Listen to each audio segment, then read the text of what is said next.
2023 is on course to be the hottest year on record ever. The annual climate change meeting to be held in Dubai this year will have a lot to discuss, but will it deliver too little and too late?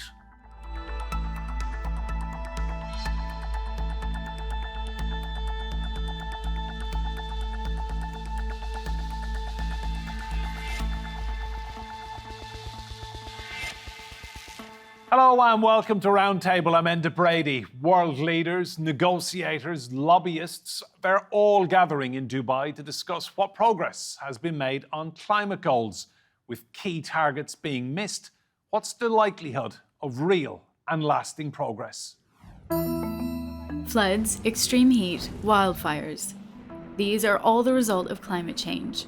Keeping global temperatures to 1.5 degrees above pre-industrial levels won't reverse the prevalence of extreme weather events, but should mean they don't get worse. Last month was the hottest October ever recorded. It's clear from the data that temperatures are rising at a sustained and somewhat alarming rate.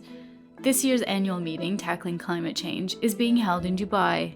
This has caused controversy because the United Arab Emirates is the 7th biggest oil producer globally. There's only one reason that we're in this crisis, and it is principally that the way we provide our energy. The president of the COP28 conference, Sultan Al Jaber, is also the head of the UAE's state oil company, ADNOC. The company pumped 2.7 million barrels of oil per day in 2021, with plans to increase that number by 600,000 barrels a day by 2030. Al Jaber says fossil fuels will still be needed as the world transitions to renewable and greener energy. Another contentious issue is the Loss and Damage Fund agreed at COP27, which was set up to channel financial support from the developed world to developing nations most impacted by climate change. The time for talking on loss and damage finance is over. We need action. Negotiations earlier this year broke down over specifics of the amount needed and where the fund would be based. A UN-commissioned report put the reconstruction costs as high as $150 billion to $300 billion annually by 2030. The inconvenient truth is that as policymakers and industry leaders wrangle over the details, the planet is warming. Is there enough political will to take meaningful steps before it's too late? Well, let's meet our guests. Neeshad Shafi is a youth fellow at the Wilson Center, and he's joining us from Doha in Qatar. From Oregon in the United States is Ryan Bellinson, a public engagement analyst at the Oregon Department of Environmental Quality and a senior research fellow in cities, climate and innovation at University College London. And joining me here in the studio is Glada Lahn, a senior research fellow at the Environment and Society Programme at Chatham House. Glada, I'll come to you first. Just how significant a COP do you feel this will be? Well, this COP's extremely important. We're in a dire situation globally. We need to reduce emissions by around 40% by 2030 to stay on track with the Paris Agreement, which was agreed in 2015, and we're way off track. So this COP is being seen as a way to, as a kind of course correction, as a way to put us back on track, or at least holds that possibility. Now, there are lots of obstacles in the way, but that's the hope. Turn to you, Neeshad. What's your reading of just how vital these few days are in Dubai? Well, as you mentioned, it's a global stocktake, the first global stocktake. So as I've been seeing, the numbers are not very promising, and that means a lot of job to be done. And this also means countries have to double up their ambition, given at this point of time, we are far getting to 3 degrees Celsius, which is absolutely unacceptable. And there's a call how this can be enhanced. And that's why COP in Dubai this year will be very critical, how we move forward, how we do the course correction from here. Ryan, we've seen some extraordinary temperatures this year, particularly around Europe. We've seen wildfires burning on Greek islands, Italian islands. We've seen record-breaking temperatures. Do you feel planet Earth is at the point of no return almost? Yeah, it's an important question to be asking. So, in the context of COP, where there's going to be a lot of discussion about ambition, this is not a future problem, as you're talking about. The extreme weather events that we're seeing are off the charts. So climate change, the climate crisis is here. Do I feel we're at the point of no return? I don't want to go that far. What's the point of getting up in the morning and fighting for action on the crisis if you feel like all hope is lost? But I do think we have to reckon with the fact that for the last 30 years, really, there hasn't been the level of action needed to curb the effects of the climate crisis. And now we have to live with the consequences of our inaction. So there is an opportunity to reduce the impacts we'll continue to see. But we have to reckon with the fact that our decades of inaction have led to this point we are at today, where the climate crisis is not theoretical. It's a practical matter that we're all living with. Ryan, what do you say then to people who deny climate change? And you'll often hear it said, oh, we've always had hot summers. What do you say to people who just won't take this seriously?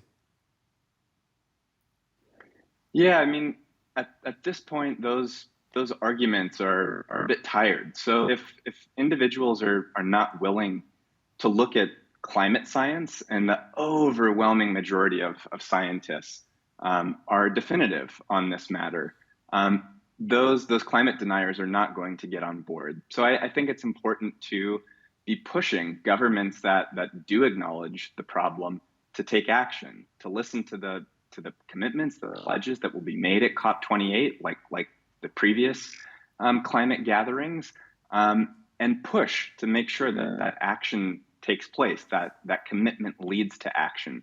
So we need to continue talking about the issue. We need to continue expanding the group of individuals that are a part of the solution, but individuals that are still climate deniers.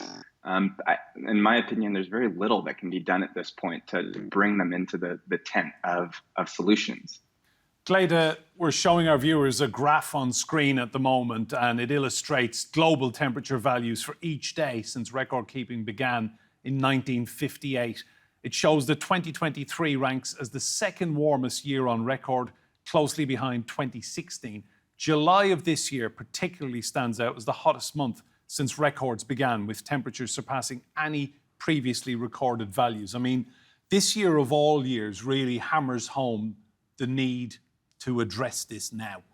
Absolutely. At Chatham House, we've been collecting data on extreme weather events.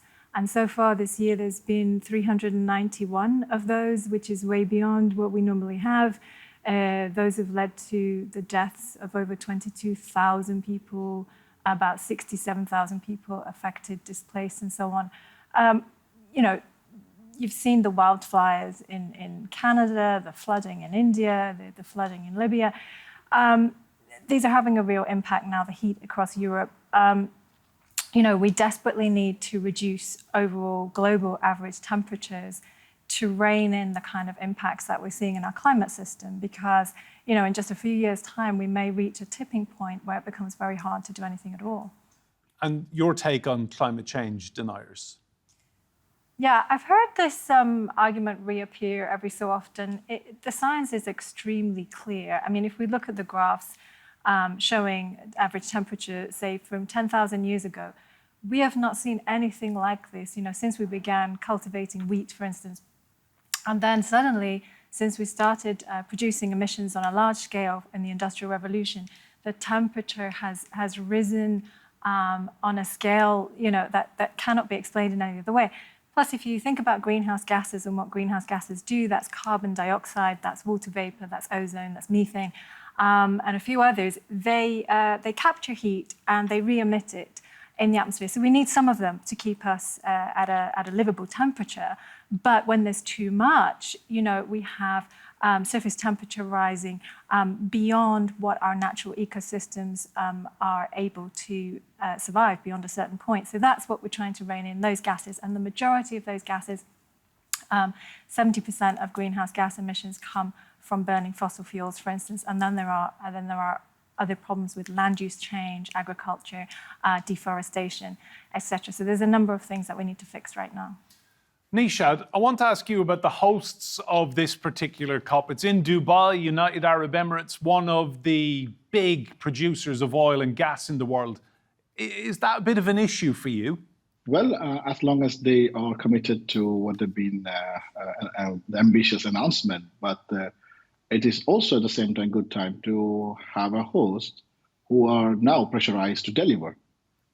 Unlike in the past, when we have COPs in other parts of the world, as per the rotation system within the UN, the countries had the leverage of just make some announcement.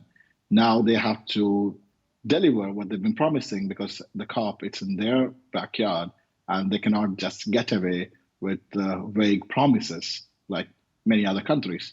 So I think it's a blessing at the same time we discussed, where we have in a country which might be one of the fossil fuel producers in the country, but also at the same time in the limelight to deliver their promises, to reduce their emissions, to build up more on their capacities on renewable energy, putting more investment beyond fossil fuel industries, completely reducing subsidies to fossil fuels in their country. So I think UAE has got a great opportunity to do that, but it is only time will tell how much they are committed. But the discussion around UAE's COP as having some resonating impacts within the Gulf countries, which are mostly fossil fuel industry-based economy, this gives a lot of discussion where they can really think about an alternative pathway. It does exist. It needs a lot of commitment. And Neeshad, does it bother you that the president of COP is also the boss of an energy company? Well, it bothers, but at the same time, it's the right person we're all trying to talk to, right? How many have got a chance to talk to ExxonMobil CEO or Shell CEO? We are now talking to the person who leads the UAE oil and gas industry. So I think this gives us an opportunity to talk face to face, how they really need to do justice for the generations to come, and also to our generation, where they cannot deny the fact that climate change is human caused, and fossil fuel industries is the prime suspect or the prime accuser. So we have to really use this as a momentum to talk to the leaders who also by default running oil and gas industry in this part of the world. Ryan, talking of leaders, who are you looking to for leadership on all of this during this COP? I look to the people outside of the negotiation chambers. I look to the activist community. I look to indigenous communities. I listen to the bottom-up voices. I think these stakeholders are the groups of people that are speaking the boldest about the science. They're the ones that are not sugarcoating things. And they're talking about what real solutions can look like. So I think there are political leaders that are doing good work, that are trying their best. But I really think it's the people outside of the formal negotiating spaces, the activists that are demanding action, calling for action, and giving voice to particularly communities in the global South that are able to really articulate what is happening right now. What is the impact of the climate crisis, and calling for dramatic action in the moment. Those voices are the ones I will be looking to during the COP28 proceedings. Which countries, Ryan, do you feel are doing well or showing leadership?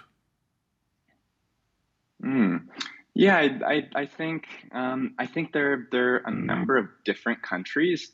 I think there are some countries in the global South that have said some interesting things. Colombia is a country that comes to mind. Costa Rica is a country that walks the talk. In the global North, I think there's a lot of discussion from Scandinavian countries in particular, but those countries are a little bit slower to act. So for me, it's more countries in the global South, seeing what is being done with the resources that they have available, and really taking action where it's needed most. Those countries in the global South that I mentioned are really of interest to me. Glada, The United Kingdom, Rishi Sunak is the Prime Minister. He's pretty much ripped up green policy in a drive for votes in recent months, hasn't he? How do you think he will approach this COP? Yeah, I think he's playing to a domestic audience.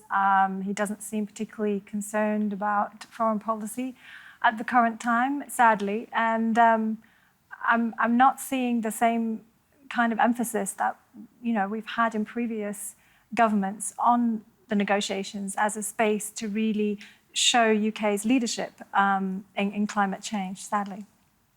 And looking at the UK, last summer there was 2 consecutive days of 40 Celsius heat at Heathrow Airport. I mean, this is just not normal.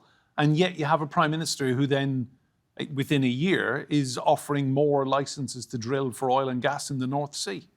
Yeah, it's shocking. And those licenses are not really going to help with our energy security. I mean, they will not come online for some time, if at all. There's a lot of environmental opposition.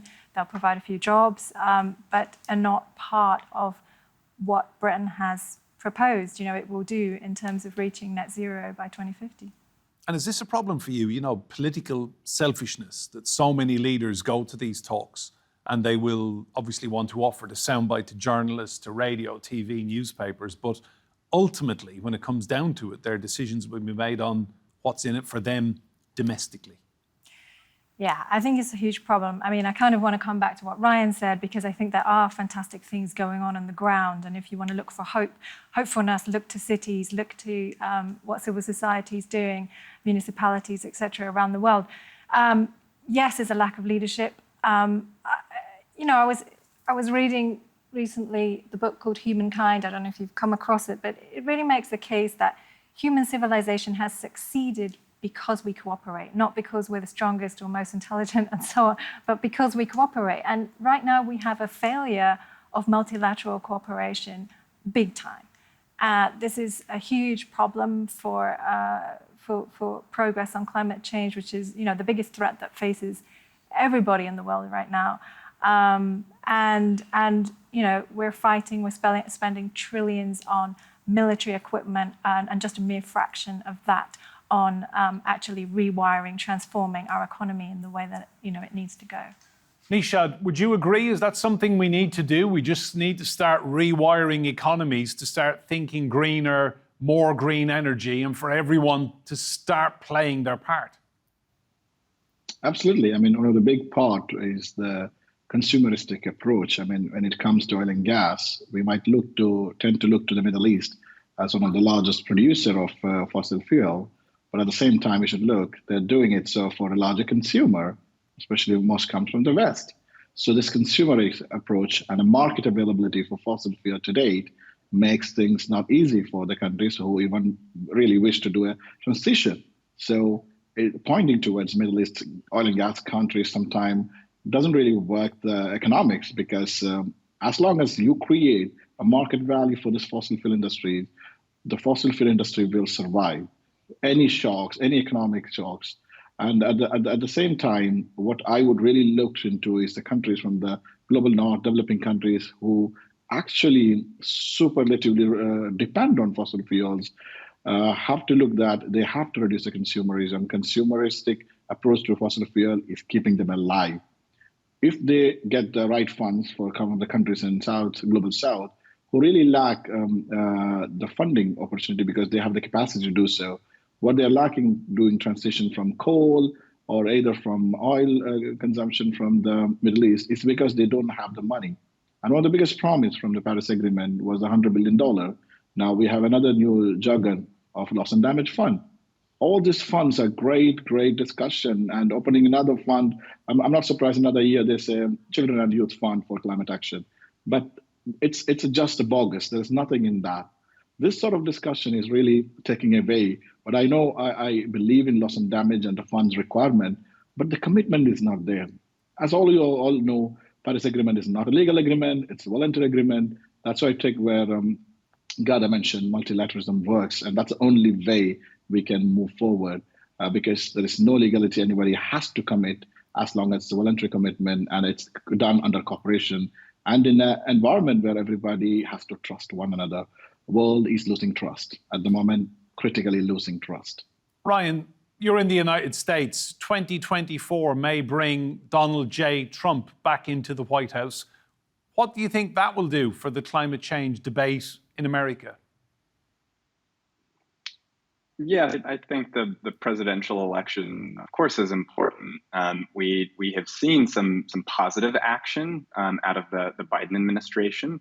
The big infrastructure bill that was passed recently, the IRA, that has created. There's a new analysis that was done recently already that legislation has produced 170,000 green jobs. Is what's expected. But I think it comes back to what Glada and Neeshad have been saying about the economics. The International Monetary Fund came out with a report recently that estimated the fossil fuel industry in direct and indirect subsidies, direct subsidies from government and not taxing the externalities of their industry, i.e. climate change, received a $7 trillion subsidy in 2022. If we look at the spending that has been pledged for Ukraine since the start of the war there, EU nations have provided almost $89 billion US dollars. The United States has provided $75 billion, the UK over $5 billion. So that's $170 billion since the start of the war. The Biden administration is asking for an additional 60. So that would bring the total to $230 billion. So I think regardless of if we're thinking about the Biden administration or a potential Trump administration, we have resources that exist, either that we're directly spending right now on militarism that was talked about earlier, or on subsidies. So what's important is action. We need leaders to act. And that could be President Biden, that could be President Trump, it could be someone else. But we're missing that action right now towards climate change. There's money that exists, there's resources that exist, but it's not going towards this issue. Glada, I'm reminded of an interview I did some years ago with Professor Stephen Hawking. And he came out with a phrase I've never forgotten. He said, we need to wage war on climate change. Talking about the money that's going to Ukraine, military, astronomical sums of money. Is the situation now so serious that that is what countries need to start thinking of, that we're in a war here for survival? So I don't like the terms of waging war, but should it be given the same immediacy, the same sense of crisis, the same kind of emphasis that you see when there is... I think that's what he meant. Exactly. Yeah. Then I 100% agree. I think the problem is that governments are not always configured to respond to these long-term challenges in the way that they do with immediate crises. I mean, especially when there are elections, every 4 years or so, they're thinking in a very short-term Short-termism politics. Exactly. Yeah. And we need institutions built in that are really invested for future generations. For instance, and some countries have, introduced Future Generations Acts policy that forces consecutive governments to really address the long term. And accountability is key here. And I hope, this is what COP28 puts the emphasis on. Accountability. It's the global stocktake. It's supposed to look at progress, really measure, allow governments to see where they are and where they aren't. Neeshad, what for you would be a successful COP? I mean, today there wasn't any successful COP. If you want to call COP21 with the Paris Agreement was a successful one, I would agree. But what would be successful in a layman term is that the rule book is ready now. Like my colleague panelist mentioned, we have everything now. What is missing is the right action. I mean, given the stocktake going to be discussed at COP28, we really have to look at the countries who are not delivering.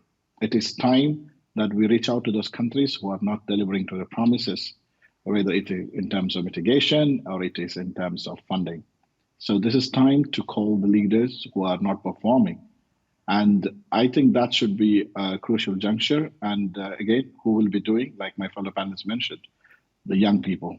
And as someone who leads Arab Youth Climate Women Qatar, we have been trying to make sure that the voices of young people from the region are heard at the highest level.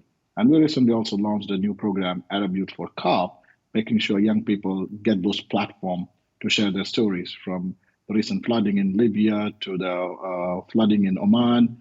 We wanted to bring those young people's voices, a really legitimate voice of young people, really asking for a future they really want to live in. And that is what I believe will be a critical juncture at COP28, where young people and people from different walks of life, indigenous communities, asking the leaders that enough is enough. It is time to deliver. We have heard of your promises. And I've been hearing from last COP also the same thing, but I really hope the whole saga of COP doesn't long beyond unless until we really put up real actions on the floor. So, yeah. Ryan, Neeshad and Glada, thank you all for your insight. Remember, you can see more discussion and debate on our YouTube channel. Search for Roundtable TRT World. But for now, from me and Brady and all of the team here, goodbye and thank you for watching.